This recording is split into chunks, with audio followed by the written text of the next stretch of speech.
बिस्मिल्लाहिर्रहमानिर्रहीम। अस्सलाम वालेकुम स्टूडेंट्स। चलें स्टूडेंट्स, आज हम पढ़ रहे हैं ऑपरेशन ऑफ मैट्रिसेस। जिस तरीके से ऑपरेशन आप लोगों ने सेट का किया था, ऑपरेशन आप लोगों ने रियल नंबर्स का किया था।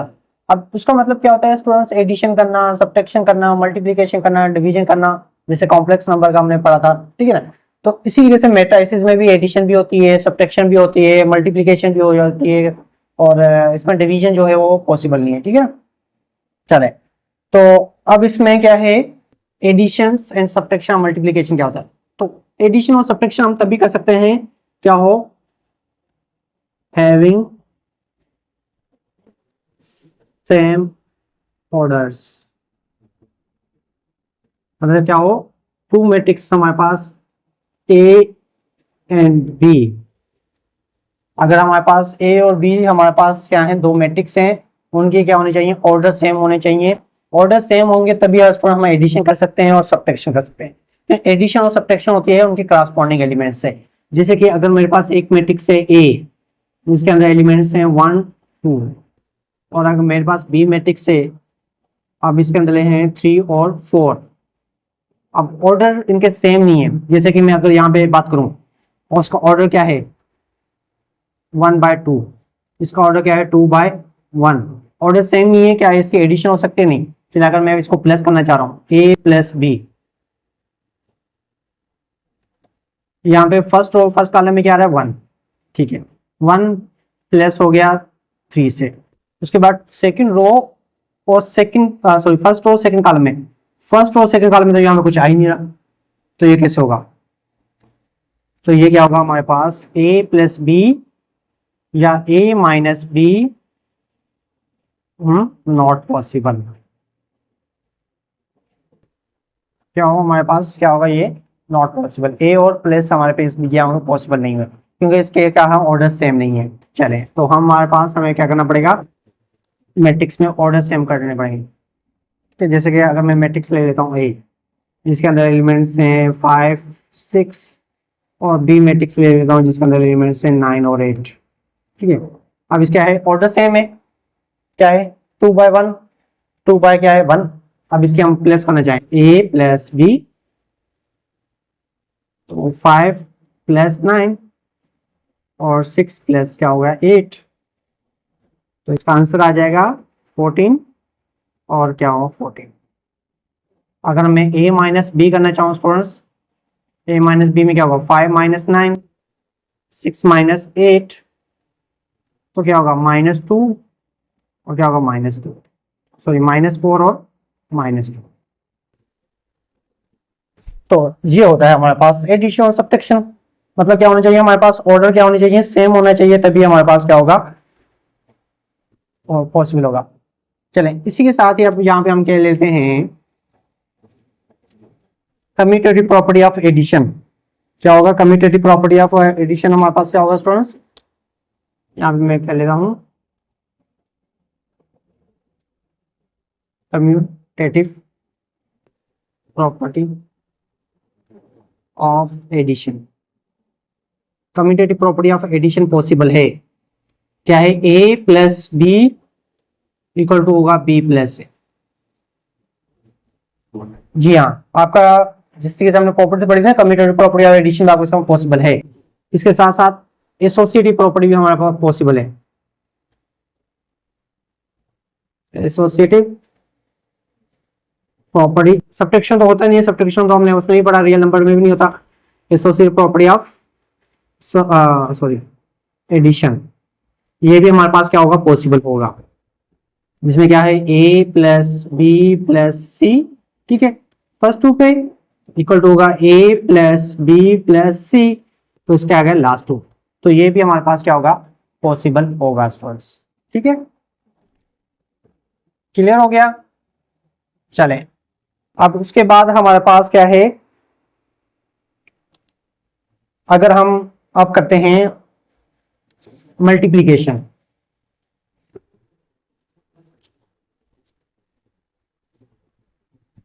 क्या है, मल्टीप्लीकेशन ऑफ मैट्रिक्स।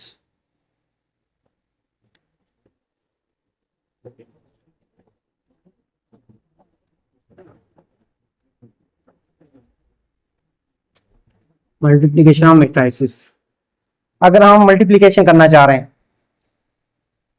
2/2 की, अब इसमें क्या है ना चाहिए, यहां पे देखें इसमें क्या है, if the number of columns of the first matrix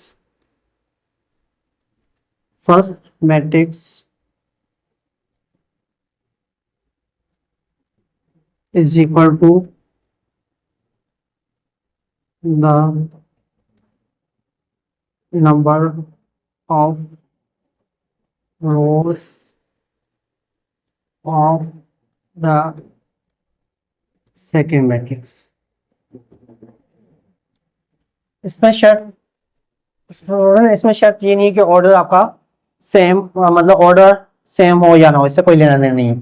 order तो सेम हो तब भी पॉसिबल है, लेकिन साथ ही साथ क्या है, कह रहा है कि अगर number of columns of the first matrix is equal to the number of rows of the second matrix भी हो रहा है ना, तब भी ये हमारे पास मल्टीप्लिकेशन पॉसिबल हो सकती है।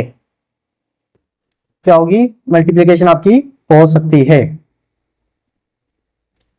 चलें, अगर मैं यहाँ पे ले लेता हूँ एक मैट्रिक्स ले लेता हूँ ए, जिसके अंदर कॉलम में क्या कर रहा हूँ, 2 कॉलम कर लेता हूँ, ठीक है ना, 5 6, और मेरे पास क्या है बी मैट्रिक्स है, इसमें मैं क्या लेता हूँ, रो 2 ले लेता हूँ, 5 और 7। अब देखें स्टूडेंट्स, अगर देखा जाए ऑर्डर तो सेम नहीं है, अब ऑर्डर सेम नहीं है तो इसका मतलब एडिशन सब्ट्रैक्शन हो सकता है। अब देखिए यहाँ पे कॉलम कितने हैं, 1 2 कॉलम है, हमने पढ़ा था कॉलम, और इसके अंदर रोज कितनी है, 1 2 रोज है, तो इसका मतलब ये पॉसिबल है। तो अगर मैं इसको a मल्टीप्लाई बाय बी करूं, a मल्टीप्लाई बाय बी, अब इसको कैसे करते हैं हम, क्या करते हैं, first row multiply by first column, क्या होगा, first row multiply by first column, 5 multiply by 5, फिर इसमें 2 एलिमेंट्स आ रहे हैं तो बीच में देंगे प्लस 6 मल्टीप्लाई बाय 7, ठीक है। अब उसके बाद और कोई एलिमेंट बचा नहीं है, इसको मजीद सॉल्व कर लेते हैं, 25 प्लस 42, इसको और मजीद प्लस कर लेते हैं तो हमारे पास क्या आ गया, 67। तो ये इसका आंसर हो गया। अब इसका आंसर किसमें आएगा, इसमें हमारे पास रो कितनी थी, 1, इसमें कॉलम कितना था, 1, तो आंसर आएगा 1/1 का। हमेशा ऐसे याद रखना, ठीक है। हम देखेंगे जब आंसर हमें वैसे पता चलेगा कितने ऑर्डर्स में आएगा, तो हम देखेंगे फर्स्ट के रो कितनी है, सेकंड के कॉलम कितने हैं, तो ये आंसर आएगा 1/1 के, हमारे पास आंसर आ गया। तो ये हो गया हमारे पास मल्टीप्लीकेशन। तो अगर हम a मल्टीप्लाई बाय बी कर रहे हैं और b मल्टीप्लाई बाय a करेंगे तो आंसर क्या होगा, हमारे पास सेम नहीं आएगा, ठीक है। बाकी इसके अलावा हमारे पास कम्यूटेटिव प्रॉपर्टी ऑफ मल्टीप्लिकेशन भी होता है, commutative property, associative property of multiplication भी इसमें हमारे पास क्या है, एप्लीकेबल है, ठीक है। अब यहां पे मेन आ जाते हैं हमारे पास क्या है, डिस्ट्रीब्यूटिव प्रॉपर्टी के हवाले से, ठीक है। क्या है डिस्ट्रीब्यूटिव प्रॉपर्टी,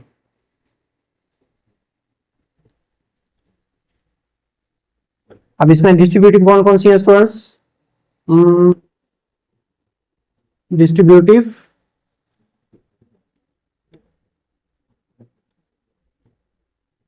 डिस्ट्रीब्यूटिव प्रॉपर्टी हमारे पास क्या हो सकता है स्टूडेंट्स, डिस्ट्रीब्यूटिव प्रॉपर्टी ऑफ हमारे पास क्या है, मल्टीप्लिकेशन और addition, distributive property of multiplication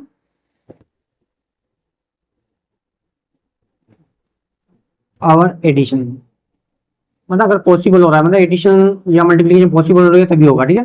जैसे कि अगर मैं कहता हूं कि a b plus C equal to होगा a b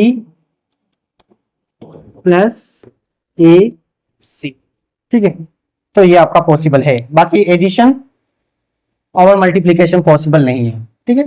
distributive property of multiplication और एडिशन, तो फिर उसके बाद a b, तो क्या होगा प्लस का a c, इसको लेफ्ट और राइट भी हम कह सकते हैं, लेफ्ट डिस्ट्रीब्यूटिव लॉ और क्या कहते हैं, राइट डिस्ट्रीब्यूटिव लॉ भी हमारे पास क्या हो सकता है, पॉसिबल हो सकता है, ठीक है स्टूडेंट्स। इसके अलावा हमारे पास क्या होता है कि अगर हम हमारे पास दो मैट्रिक्स को अगर हम मल्टीप्लाई करना चाह रहे हैं, जैसे कि हमारे पास ये होगा कि ए और बी को मल्टीप्लाई करें और इसका हम ट्रांसपोज करें, वो हमेशा किसके इक्वल आएगा, ए ट्रांसपोज और इसका बी ट्रांसपोज। मतलब ये हमारे पास क्या हो सकता है, पॉसिबल हो सकता है।